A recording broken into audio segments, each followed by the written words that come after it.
From NPR News in Washington, I'm Louise Schiavone. Greece is offering creditors a new 2-year aid proposal. Some European Union politicians are still trying to forge a last-minute deal between the Greek government and its lenders that could prevent Greece from defaulting on an IMF payment later today.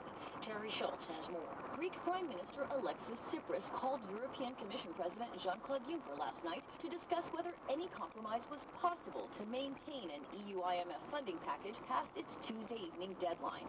Juncker said he wanted Tsipras to agree by midnight to accept the EU-IMF deal already on the table. That didn't happen, but European parliamentarian Johnny Pittella says here through an interpreter his socialist group is keeping hopes alive and that negotiations continue. We've managed to open up those channels in a situation which had been concluded negatively. EU officials are maintaining pressure on Greek citizens to say yes in their Sunday referendum on whether to accept lenders' conditions for bailout funding. The EU says this vote will determine whether Greece remains in the Eurozone.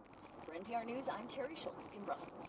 A Frenchman who has admitted to beheading his boss and ramming his delivery van into a gas plant will appear before and most likely be charged by an anti-terrorism judge. We get details from NPR's Eleanor Beasley. Paris prosecutor François Molins said Yassine Salih's gruesome beheading of his boss was straight out of an ISIS textbook.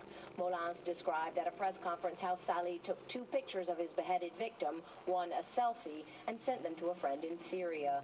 Salih, a truck driver with a history of radical Islamic ties, was seized by firefighters as he tried to blow up the gas plant last Friday.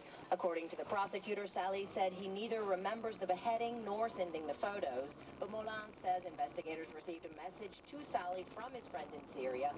The man, also a French national believed to be fighting with ISIS, claimed responsibility for inspiring his friend.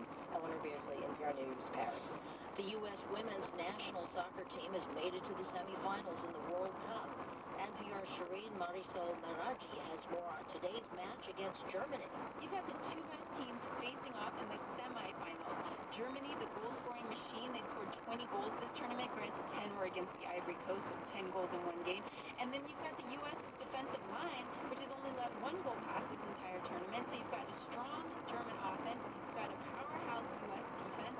It's going to be an exciting game. Day 2 of play at Wimbledon, top seeds Novak Djokovic and Serena Williams moved into their respective second rounds with straight set wins on Monday.